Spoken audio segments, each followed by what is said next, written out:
c'est Viridiana. Je vous souhaite la bienvenue sur ma chaîne où l'on parle couture. Vous pouvez me retrouver sur Instagram avec le pseudo Viri Glade of Life. J'y publie les photos de mes créations et pas que.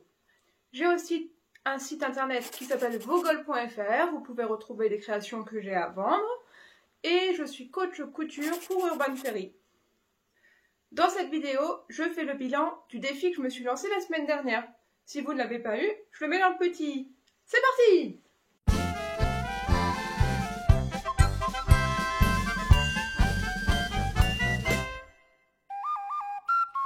Pour rappel, j'avais tiré pas du tout au sort 3 coupons que je voulais utiliser en entier dans la semaine.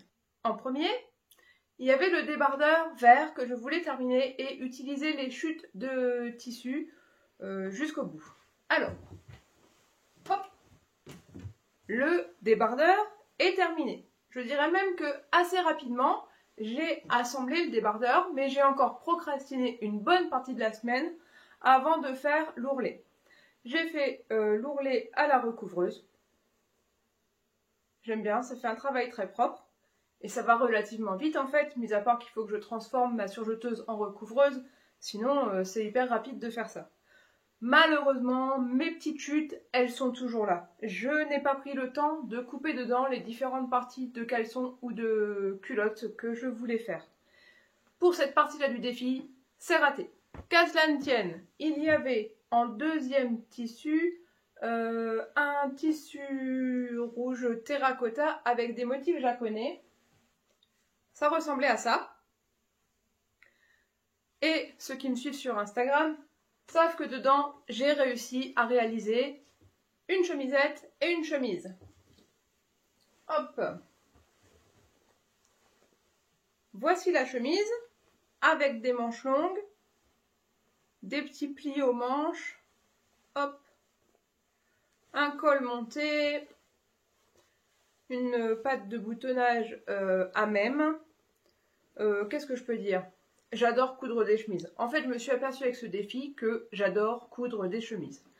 Le seul truc qu'il me reste à finir sur ces chemises et chemisettes, c'est coudre les boutons. Voilà, il y en a un ici, mais j'en ai plein d'autres à mettre, d'autant que j'ai décidé d'en mettre 2 sur les poignets. Je vais essayer de vous le présenter sur un cintre.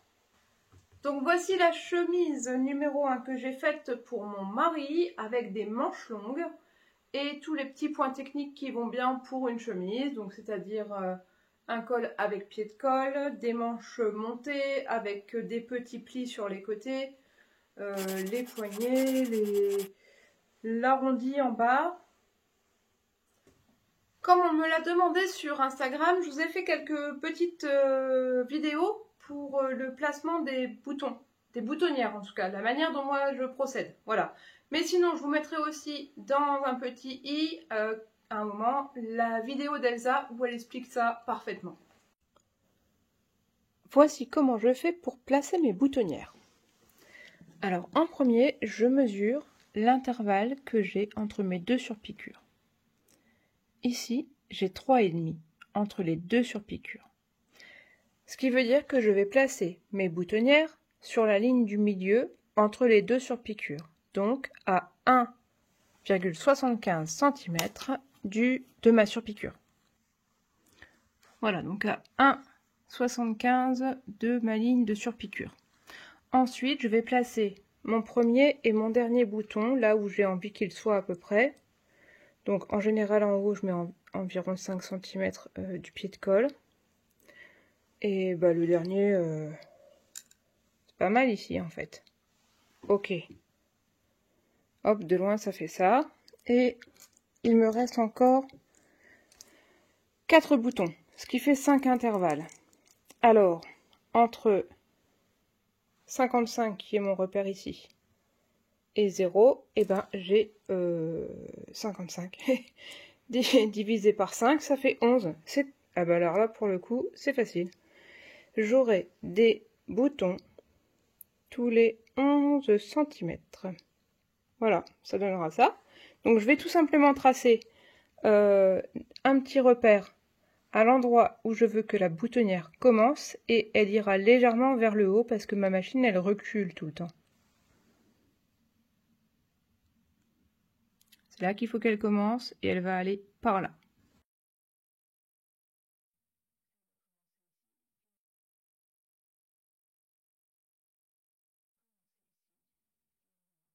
Pour la patte de boutonnage principale, c'est fait. Il reste le pied de colle. Pour le pied de colle, eh bien, un peu de la même manière, je vais mesurer mon pied de colle. Hop, il fait à peine 3 cm, donc je vais me mettre un peu en dessous de 2,5.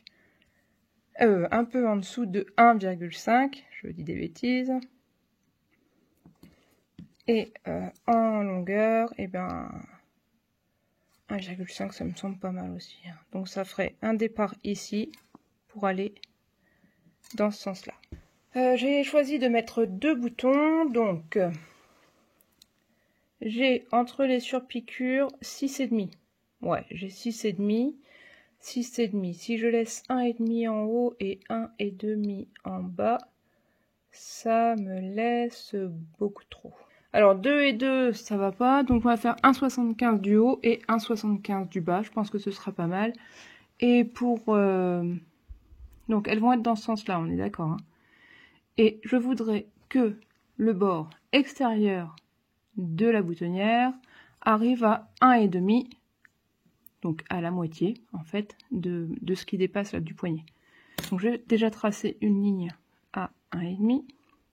Je vais avoir besoin de mes deux mains. Je vous reprends juste après. Voilà, donc j'ai tracé d'abord cette ligne là à 1,5 du bout du poignet de manche pour que ce soit donc pour que le bouton une fois fermé soit centré sur la patte de boutonnage qui dépasse. Et ensuite j'ai choisi de mettre un espacement entre le haut et le bouton de 1,75 et pareil ici. Voilà. Je vais faire la même chose sur l'autre poignet, mais je voulais quand même vous dire que Elsa a fait une super vidéo pour le positionnement des boutons et des boutonnières. Je vous mets l'affiche dans le petit juste en haut. Et pour coudre les boutonnières, donc je sais que ma machine va faire les boutonnières vers l'arrière. Donc je me place pile poil là où j'avais fait mon repère. J'ai dessiné mon repère. Voilà, donc bien parallèle à une des lignes sur ma plaque à aiguille. J'ai bien baissé mon repère pour la longueur des boutons. Je suis parallèle et c'est parti.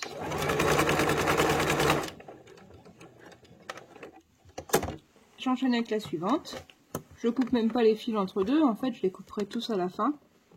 Donc par la petite fenêtre de mon pied à boutonnière, je regarde le point de départ que j'ai dessiné. J'aligne bien sur la plaque à aiguille. Et c'est parti.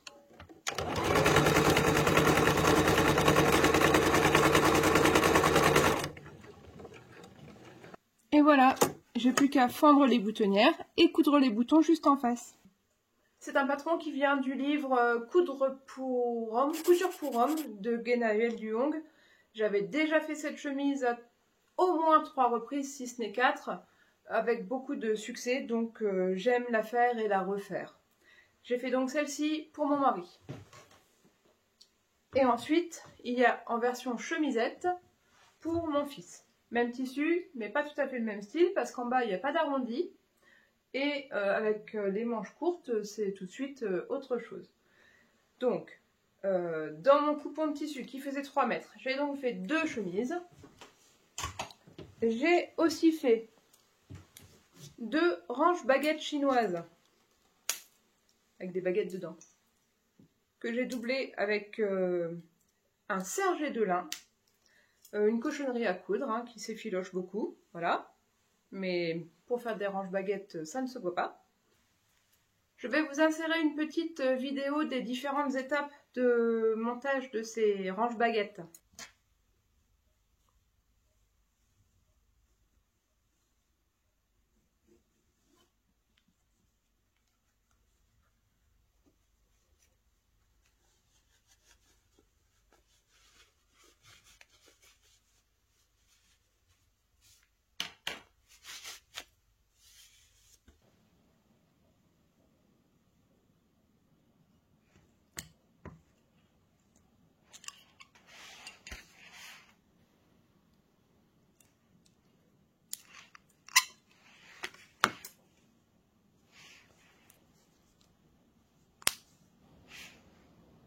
J'ai fait le tuto pour ces petits range-baguettes. On peut aussi l'adapter dans d'autres dimensions pour d'autres produits, comme les pailles métalliques. Maintenant, au lieu d'avoir des pailles en plastique, on peut avoir des pailles métalliques.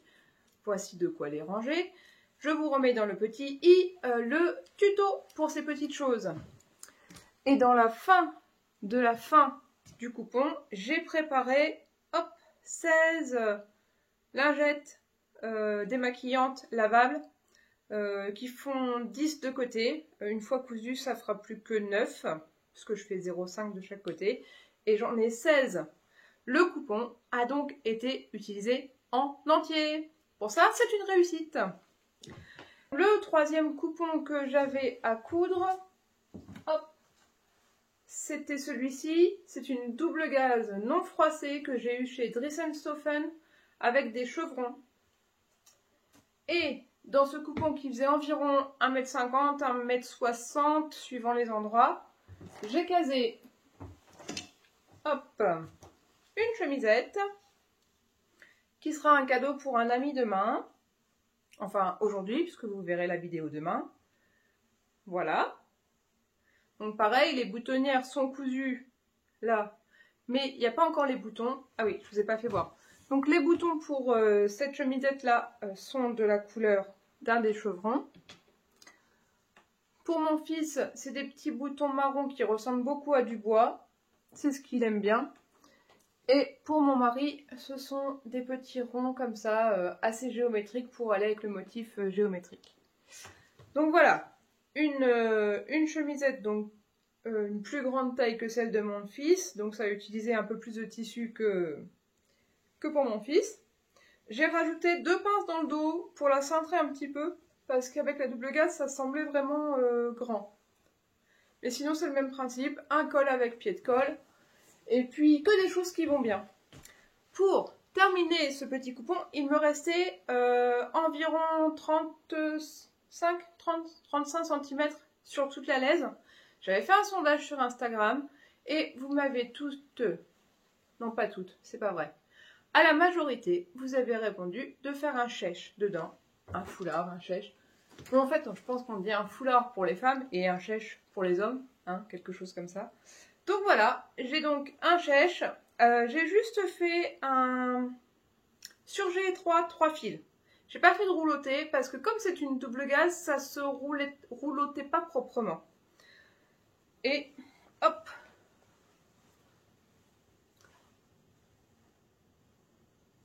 Voilà, un petit chèche. Alors sur les bords de l'aise, sur les bords, j'ai laissé les petits poils comme ça parce qu'en fait c'est tout doux et je trouvais ça dommage de les couper pour rajouter un surjet alors que ça ne va pas s'effilocher et que c'est super doux. Donc je l'ai gardé. Voilà. C'est un chèche que vous pourrez retrouver sur mon site internet. J'ai déjà 2 autres foulards sur le site. Il me semble que le prix de vente c'est 15 €. Voilà, si vous voulez aller voir sur le site. Ce chèche là sera très bientôt en ligne avec un bleu et un gris qui y sont déjà. Voilà. Donc pour ce troisième coupon, c'est un deuxième défi rempli. J'ai utilisé tout le coupon. Il ne reste plus que des petites chutes comme ça. Voilà. Et encore dans lesquelles j'ai fait des tests de surjet, des tests de boutonnière, etc. Donc vraiment ravie d'avoir pu utiliser 2 coupons en entier. Et même si je n'ai pas utilisé en entier le coupon de jersey vert, je ferai quelque chose de mes chutes, même si je n'ai pas réussi à le faire cette semaine. Voilà. Bon, sur ce, qu'est-ce que j'ai appris avec ce défi? J'adore coudre des chemises. Ça, c'est le premier truc que j'ai appris. Et je pense que j'en referai d'autres pour les hommes et pour moi. J'adore coudre pour mes hommes aussi. Donc ça, je pense que je continuerai à le faire. Mais je m'aperçois quand même que 3 coupons en une semaine, c'est beaucoup. J'ai pas réussi. J'en ai fait 2, d'accord, mais j'en ai pas fait 3. Alors, je pense que je vais changer un peu le principe du défi. Je vais peut-être plutôt faire un Destock 3 mensuel, parce que là, du coup, sur ce Destock 3 hebdomadaire, personne ne m'a suivi. Hein. On est d'accord que je suis la seule timbrée à faire 3 coupons dans la semaine. Donc, je vais faire un Destock 3 mensuel, et donc on va pouvoir appeler ça Destock 3 le mois convenu et 22 à la fin. Donc là, si vous voulez participer avec moi pour la fin du mois, ce sera Destock 3 septembre 22. N'hésitez pas à participer. En fait, le principe c'est ça. Vous vous fixez votre objectif de 3 coupons dans le mois, ou 3 vêtements dans le mois, ou 3 articles dans le mois, et vous le hashtaguez avec des stocks 3, septembre 22. Et ensuite, des stocks 3, octobre 22. Comme ça, on fera un petit challenge mensuel, et puis j'offrirai des petites choses au sort aux personnes qui auront réussi à remplir leur défi. Ok? Allez, on se rejoint sur Instagram pour ça. Sinon, pour vous parler d'autre chose, cette semaine, j'ai commandé sur Amazon 2 livres. Un, pour essayer de tracer les patrons de base. Ça s'appelle Les patrons de base sur mesure par Teresa Gilewska, aux éditions Erol. Voilà, alors j'avais déjà appris au début de ma préparation du CAP à tracer mon patron de base de buste et de jupe, mais je ne suis pas vraiment allée plus loin et j'avoue que ça me plairait bien parce que j'ai pas une morphologie qui rentre bien dans le tableau détail et je suis toujours embêtée. Donc si je pouvais m'aider d'un patron de base à ma taille, en plus ma taille elle change régulièrement, eh ben je pense que ça pourrait bien m'aider. Donc je vais feuilleter et étudier ça prochainement, j'essaierai de vous en faire un retour. Et j'ai aussi pris le modélisme de mode, la retouche de vêtements. Voilà, donc j'avoue que c'est un des trucs qu'on me demande le plus souvent de faire, de la retouche. Et parfois je sais, parfois je bidouille. Alors je pense qu'avec... Enfin je bidouille. Je teste pour trouver une solution qui convient. Mais j'aimerais bien en apprendre plus pour moins hésiter et moins perdre de temps. Donc, je vais aussi étudier ce livre, qui était aussi aux éditions Erol, et qui est aussi de Teresa Gilewska. Voilà. Cette dame, elle a fait plein de trucs, et ils m'intéressent tous, c'est juste que je ne peux pas tous les acheter en même temps. Mais je vais étudier ça, parce que je suis certaine que ça va me servir. Ça va me servir parce que, ça y est, les clients se sont réveillés, et j'ai plein de retouches à faire pour mes clients prochainement. À commencer par un pantalon en serge de coton bien épais, militaire, qui a craqué juste sous la braguette. Alors, au départ, c'est juste décousu, mais ensuite, ici, c'est craqué. Donc, il va falloir que je répare ça. Voilà. Et bien sûr, il ne veut pas le transformer en jupe, hein, on est d'accord. Il veut que ce soit un pantalon. C'est la première réparation. Je ne sais pas si vous avez bien vu, je l'ai montré un peu bas. Donc, hop. Là, sous la braguette, ça a commencé par se découdre, puis c'est craqué en haut. Voilà. Une réparation. Ensuite, c'est juste pour une cliente qui s'est acheté 2 pantalons. Alors, c'est du polyester, on est d'accord. C'est de la maille, on est d'accord. C'est trop grand. Pour celui-ci, il faut que j'enlève la valeur de 2 fois l'ourlet. Et du coup, il va falloir que je remonte un peu la fente. Parce que sinon, ben, on a moins l'effet fente et ça ne va plus sur la chaussure. Vous savez, c'est la mode en ce moment, les pantalons qui descendent très très bas, quasiment jusqu'au ras du sol. Mais il y a une fente pour que le pantalon passe au-dessus de la chaussure. Voilà. Et celui-ci, il faut enlever juste la valeur d'une fois l'ourlet. Donc 2 retouches à faire si possible avant la fin de la semaine prochaine. Le pantalon, lui, c'est moins urgent. Oh, mais j'en ai un autre. Je vais chercher. Donc, je suis allée chercher ce combi pantalon. Voilà la bête. C'est pour un mariage la semaine prochaine. Ah ouais, je vois que ça se découd ici. C'est assez honteux de trouver ça dans les magasins quand même. Enfin bon. Vous voyez la matière? Heureusement, c'est pas sur l'extérieur qu'elle me demande de retoucher. Elle me dit qu'on voit la doublure sous le vêtement. Et elle préférerait que ce short soit allongé jusqu'en bas. Oh, même les surjets, ils sont pas coupés. C'est dingue ça. Vous allez me dire, ça se voit pas, mais bon, ils vendent ça dans le commerce. Voilà, donc elle veut que je rallonge le petit short qui est sous le pantalon pour qu'on ne voit pas la démarcation au niveau des cuisses. Personnellement, je l'aurais laissé comme ça, mais après, les clients sont rois, hein, c'est tout, c'est comme ça. Voilà, une retouche importante à faire pour la semaine prochaine aussi, tout comme les pantalons noirs. Pour le reste, un peu plus de temps. Après, j'ai une élève, c'est plus une élève. qui avait une blouse qu'elle aimait beaucoup. Voilà. Elle a essayé de recopier cette blouse. Vous savez que moi, j'aime pas du tout ça. Je trouve toujours que c'est très très approximatif. C'est très difficile d'obtenir quelque chose de propre, de beau et de saillant. Je pense qu'il faut être sacrément bon couturier ou bonne couturière avant de s'attaquer à du recopiage. Mais tout le monde veut recopier. Donc, qu'à cela ne tienne, elle a recopié en ajoutant un peu d'aisance à la poitrine, nanani nanana. On en est là. Et là, elle me dit, je suis bloquée pour l'encolure. Ah bah tu m'étonnes, pour l'instant, il n'y a rien du tout. Chérie, débrouille-toi, il faut que je refasse l'encolure dans le même style que l'autre. Donc je vais essayer de faire ça, et puis j'ai pas mal de retouches à faire au niveau des coutures latérales, parce que elle n'a pas surjeté dans le bon sens, et du coup ça fait des surépaisseurs sous les bras qui sont pas confortables. Voilà, alors ça c'est pareil, c'est pas extrêmement urgent, mais comme c'est un projet que je vais forcément procrastiner puisqu'il ne me plaît pas, il va vraiment falloir que je m'y colle à un moment. Et quand je l'aurai fait, j'aurai du coup beaucoup moins de charge mentale.